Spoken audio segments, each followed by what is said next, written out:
تعلم على العلماء حتى تعرف الإسلام صحيحا.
Wa kulla dalalatin fin nari wa ba'd.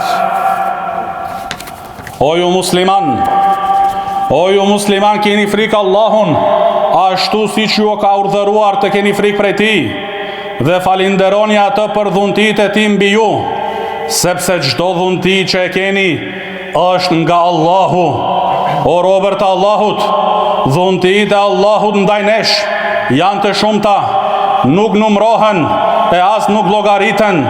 Detyra jonë është ti përballim këto dhunti me falinderim dhe ti përdorim ato për mirësi dhe devotshmëri, që të qëndrojnë, të vazhdojnë dhe të shtohen. Allahu i lartësuar thot: "Wa idh ta'adhana rabbukum la in shakartum la azidannakum wa la in kafartum inna adhabi la shadid." Dhe kur Zoti ju shpalli, nëse falinderoni, unë do t'u ashtoj dhuntit, e nëse mohoni, dënimi im është i ashpër. Nga dhuntit më të mëdha të Allahut për bijat e Ademit është se ai u ka bërë atyre shtëpi të qëndrueshme për banim. Banojnë në to, pushojnë, ngrohen nga të ftohtit, mbrohen nga vapa, fshihen nga shikimet, ruajnë pasurit e tyre dhe mbrohen nga armiqt, si dhe për shumë dobi të tjera. Allahu i lartësuar, duke u përmendur këtë dhunti robërve të Tij, ka thënë: "Wallahu ja'ala lakum min buyutikum sakanan wa ja'ala lakum min juludil an'ami buyutan tastakhifunaha yawma dha'nikum wa yawma iqamatikum." Allahu ju bëri prej shtëpive tuaja vend banim dhe ju ka bërë prej lekurave të bagëtive shtëpi që i mbartni lehtë në ditën e udhëtimit tuaj dhe në ditën e qëndrimit tuaj. Në këtë ajet, Allahu përmend së pari shtëpitë e qyteteve dhe vendbanimeve, sepse ato janë themeli dhe janë për banim të gjatë, i quajti vendbanim, sepse njeriu aty pushon nga lodhja dhe lëvizja, mbrohet nga ajo që e shqetëson dhe fiton qetësi e rehati. Pastaj përmendi shtëpitë e udhëtimit dhe lëvizjes, pra shtëpi të lehta, prej tendash dhe prej lekurave të bagëtive që përdoren gjatë qëndrimit të përkohshëm në udhëtim. Dhuntia e banimit në shtëpi është nga dhuntit më të mëdha. Mendoni për atë që nuk gjen streh ku të banoj, si është gjendja e tij, ndërsa ju banoni në këto shtëpi moderne të pajisura me të gjitha mjetet e rehatis, ndriçim, ngrohje, eftohje, ujë të rrjedhshëm, të pishëm, të nxehtë dhe të ftohtë, të gjitha këta janë dhunti të Allahut dhe kërkojnë falinderim ndaj Allahut ashtu si që i takon, sepse janë nga mirësia dhe dhuntia e tij. O robërt e Allahut, shtëpia e muslimanit duhet të dallohet nga shtëpitë të tjera me zbatimin e asaj që Allahu e ka ligjëruar për muslimanët në shtëpitë e tyre, si përmendja e Allahut, shtimi e namazeve vullnetare në to, leximi i Kur'anit dhe largimi i mjeteve të prishjes. An Ebi Musa radiallahu anhu qala Rasulullah sallallahu alaihi wasallam, mathalul beyti alladhi yuzkaru Allahu fi wal beyti alladhi la yuzkaru Allahu fi mathalul hayy wal mayyit. Shembulli i shtëpisë, ka thënë i dërguari Allahut sallallahu alaihi wasallam, shembulli i shtëpisë ku përmendet Allahu dhe i shtëpisë ku nuk përmendet Allahu është si shembulli të gjallit dhe të vdekurit. Wa an ibn Umar radiallahu anhuma an an-nabi sallallahu alaihi wasallam qala ij'alu min salatikum fi buyutikum wa la tattakhidhuha quburan. Bani një pjesë, ka thënë pejgamberi sallallahu alaihi wasallam, bëni një pjesë të namazeve tuaj në shtëpitë tuaj dhe mos i bëni ato vareza. Pra, falni në to nafilet dhe mos i leni të braktisura nga namazi. An Ebi Hurajra radiallahu anhu qala inna Rasulullah sallallahu alaihi wasallam qala la taj'alu buyutakum maqabir inna ash-shaytana yanfiru min al-bayt alladhi tuqra'u fihi suratul Baqara. Ka thënë i dërguari sallallahu alaihi wasallam, mos i bëni shtëpitë tuaja vareza. Vërtet shejtani ik nga shtëpia ku lexohet suratul Baqara. Wa qala alayhi salatu wassalam alaykum bis salati fi buyutikum fa inna khayra salati al mar'i fi baytihi illa al maktuba. Ka thënë i dërguari sallallahu alaihi wasallam, falni namazet në shtëpitë tuaja, sepse namazi më i miri i njeriut është në shtëpinë e tij, përveç namazet farze. Këto hadithe tregojnë ligjshmërinë e gjallërimit të shtëpive të muslimanëve me përmendjen e Allahut dhe me shtimin e namazeve nafile në to, sepse namazi vullnetar në shtëpi është më mirë se në xhami. Ato gjithashtu ndalojnë që shtëpitë të bëhen si vareza, të braktisura nga namazi vullnetar. Po ashtu, ka nxitje për leximin e Kur'anit në shtëpi, veçanërisht të sura al-Baqara, sepse leximi i saj e largon shejtanin. Nëse këto gjëra gjenden në shtëpi, përmendja e Allahut, namazet vullnetare dhe leximi i Kur'anit, ajo shtëpi bëhet shkollë e së mirës. Ajo shtëpi bëhet shkollë e së mirës, ku rriten fëmijët dhe gratë në bindje dhe virtyt, hyjnë me laçet dhe largohen shejtanët. Nëse shtëpit janë bosh nga këto adhurime, ato bëhen vareza të frikshme dhe rënoj të shkreta. Banorat e tyre janë të vdekur në zemra, edhe pse të gjallë në trup. Shoqërohen nga shejtani dhe largohen prej tyre me laçet. Këto shtëpi ndikojnë keq tek ata që rriten dhe banojnë në to, sidomos kur përveç mungesës së së mirës mbushen me mjete të së keqes dhe shkaqe të mëkateve, filma të shturura dhe thras që thrasin në moralitet, këngë të ndyra që nxisin epshin dhe krimin, dhe aty ka nga ata që e lënë namazin dhe në neglizhojnë. Pejgamberi sallallahu alaihi wasallam kishte ndërmend i diçte me zjarr shtëpitë e atyre që mungonin në namazin me xhamat. E çfarë të thuhet për ata që e lënë namazin krejtësisht? Shtëpitë të tilla janë strofulla të së keqes dhe mikrobe shkatruese në trupin e ummetit islam. Duhet të trajtohen që të mos ndikojnë tek të tjerët pejgamberin sallallahu alaihi wasallam e ndaloi nga djegja vetëm fakti se në to kishte të arsyetuar dhe ata që nuk e kanë obligim namazin me xhamat, si gratë dhe fëmijët. Disa prej këtyrve mund të kenë poste të larta ose pasuri të mëdha.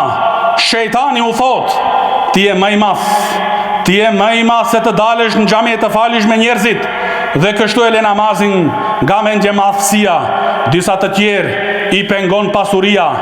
Në hadith ka ardhur se këto do të ringjallen ditën e Kiametit me të ngjajshmit e tyre nga mendje mëdhëte. An Abdullah ibn Amr ibn al-As radiyallahu anhuma عن النبي صلى الله عليه وسلم أنه ذكر الصلاة يوما فقال: من حافظ عليها كانت له نورا وبرهانا ونجاة يوم القيامة ومن لم يحافظ عليها لم تكن له نورا ولا برهانا ولا نجاة وكان يوم القيامة مع قارون وفرعون وهامان وأبي بن خلف. Ka thënë i dërguari sallallahu alaihi wasallam: kush e ruan namazin, ai do të ketë dritë, argument dhe shpëtim ditën e Kiametit. E kush nuk e ruan namazin, nuk do të ketë as dritë, as argument, as shpëtim, dhe ditën e Kiametit do të jetë me Karunin, Faraonin, Hamanin dhe Ubej ibn Khalef. Sheikhul Islam Imam Ibn al-Qayyim rahimahullah ka thënë: u përmendën në këtë hadith këta katër sepse janë kokat e mohuesve dhe ka një urtësi të hollë. Ai që le namazin për shkak të pasurisë është me Karunin, ai i cili le namazin për shkak pushtetit do jetë me Firaunin, dhe ai i cili le namazin për shkak pozitës do jetë me Hamanin, dhe ai i cili le namazin për shkak tregtisë dhe punës do jetë me Ubej ibn Khalef. O robërt e Allahut, ata që i bën shtëpitë e tyre kështu, të shëmtuara, bosh nga përmendja Allahut, të mbushura me argëtime dhe mëkate, meritojnë dëshkim. Shikoni si janë dëbuar sot shumë njerëz nga banesat e tyre, sepse nuk e falinderuan Allahun për këtë dhunti dhe kundërshtuan atë me mëkate. Mëkatet e kthejnë të ndërtuara në rënjoj dhe e shëndrojnë dhuntin në dënim. O robërt Allahut, nga gjërat prej të cilave duhet të ruhet shtëpia e muslimanit janë fotografit dhe qent. Ka thënë i dërguarit sallallahu alaihi wasallam: la tadkhulu al-malaikatu baytan fihi kalbun wala sura. Melaqet nuk hynë në shtëpi ku ka qen ose fotografi, dhe po ashtu në një rivajet të Muslimi: la tadkhulu al-malaikatu baytan fihi kalbun wala tamathil. Nuk hynë melaqet në një shtëpi ku ka qen ose statuja. Këto hadithe tregojnë ndalimin e varjes së fotografive në mure dhe mbajtja e tyre për kujtime, si dhe ndëshkimi me mos hyrjen e melaqeve të mëshirës në ato shtëpi. Sot disa njerëz janë sprovuar me këto dukuri, varin fotografi në mure, ruajnë në kuti ose në albume për kujtim, ose vendosin statuja për zbukurim. Kjo është nga shenjat e idhujtarisë dhe nga veprat e xahiljetit, sepse fotografit dhe statujat janë jetë të shirkut. Disa të tjerë emitojnë një besimtarët duke mbajtur qenë në shtëpinë e tyre. E i dërguari sallallahu alaihi wasallam ka thënë: men iqtana kalban illa kalba saydin aw mashia fa innahu yanqusu min ajrihi kulla yawmin qiratan. Ka thënë i dërguari sallallahu alaihi wasallam: kush mban qen përveç qenit të gjuetis ose të bagëtis, i paksohet shpërblimi çdo ditë me 2 qiratan. Mbajtja e qenve pa nevojë sjell disa dëme.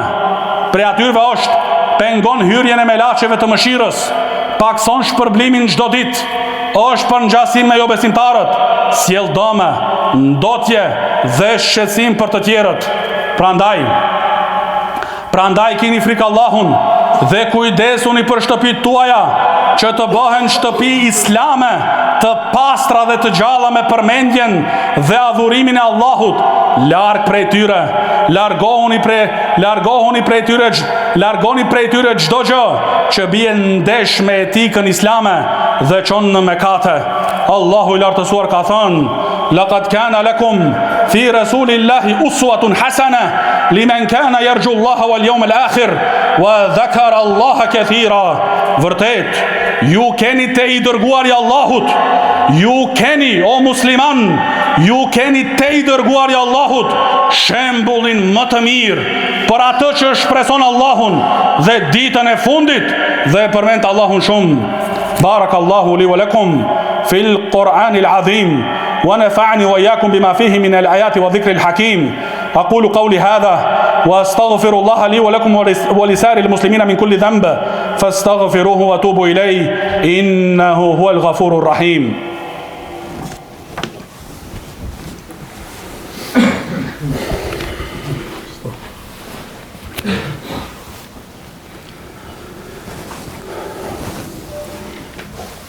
الحمد لله حمدا كثيرا طيبا مباركا فيه كما يحب ربنا ويرضى، وأشهد أن لا إله إلا الله وحده لا شريك له، وأشهد أن محمدا عبده ورسوله صلى الله عليه وعلى آله وصحبه وسلم تسليما كثيرا إلى يوم الدين. أما بعد. O robërt Allahut, kini frikë Allahun, thot Allahu i lartësuar: "Wa'lamu anna Allaha ma'al muttaqin." Dhe dijeni se Allahu është me të devotshmit. O robërt Allahut, shtëpia e muslimanit duhet të jetë mbrojtur dhe ruajtur nga shikimet e helmuara. Duhet të jetë mbrojtur dhe ruajtur nga shikimet e helmuara. Ata që janë brenda saj duhet të jenë të sigurt se askush nuk do të shikojë në të metat dhe sekretet e tyre. Në të nuk duhet të hyjë askush tjetër përveç banorët të saj, përveç se me kërkim leje dhe me leje të thonë. Allahu i lartësuar ka thonë: "Ja ejuhalladhina amenu, la tadkhulu buyutan ghayra buyutikum hatta tasta'nisu wa tusallimu ala ahliha dhalikum khayrun lakum la'allakum tadhakkarun fa in lam tajidu fiha ahadan fala tadkhuluha hatta yu'dhana lakum wa in qila lakum irji'u farji'u huwa azka lakum wallahu bima ta'malun alim." O ju që besuat, mos hyni në shtëpit të tjera përveç shtëpive tuaja, derisa të kërkoni leje dhe të përshëndesni banorët e tyre. Kjo është më e mirë për ju, që ndoshta të përkujtoheni. E nëse nuk gjeni askën në to, atëherë mos hyni derisa t'u jepet leje. E nëse ju thuhet kthehuni, atëherë kthehuni. Kjo është më e pastër për ju. Allahu di mirë për atë që veproni. Imam Ibn Kathiri rahimahullah ka thënë në lidhje me ajetin derisa të kërkoni leje, do të thot të kërkoni leje para hyrjes, dhe në fjalën e Allahut dhe të përshëndesni banorët e saj, do të thot të përshëndesni pasi të hyni. Ibn Kathiri rahimahullah vazhdon dhe thot: ai që kërkon leje, dëgjo mirë ja Abdullah, ai që kërkon leje për të hyrë në shtëpinë e dikujt, nuk duhet të qëndroj përballë derës me fytyrën nga ajo, por dera le të jetë në të djathtën ose të majtën e tij. Mbaroi fjala e Imam Ibn Kathirit rahimahullah. Po ashtu çështja e hyrjes së burrave të huaja tek gratë, edhe nëse janë ato nga të afërmit e burrit. Sot shumë njerëz janë treguar të pakujdesshëm në këtë çështje të rrezikshme. Disa gra nuk mbulohen para të afërmëve të burrit të tyre, si vllai apo xhaxhai i tij. Disa njerëz kanë sjell në shtëpinë e tyre burra të huaja dhe i kanë përzir me gratë e tyre me pretekstin se janë shok apo punëtor, të tjerë kanë sjell gratë të huaja dhe i kanë futur në shtëpitë e tyre, hyjnë tek ato, përzihen me to dhe ndoshta qëndrojnë vetëm me to, sikur të ishin nga mahremet e tyre. Kjo është shkelje asaj që Islami e ka ndaluar dhe një rrugë që çon në imoralitet dhe krim. Sjellja e burrave dhe grave të huaja në shtëpi dhe përzirja me to është shenjë mungesës së xhelozisë fetare, paksimi të turpit, sepse besimtari xhelos nuk pranon që të huajt të hyjnë në shtëpinë e tij dhe të përzihen me mahremet e tij.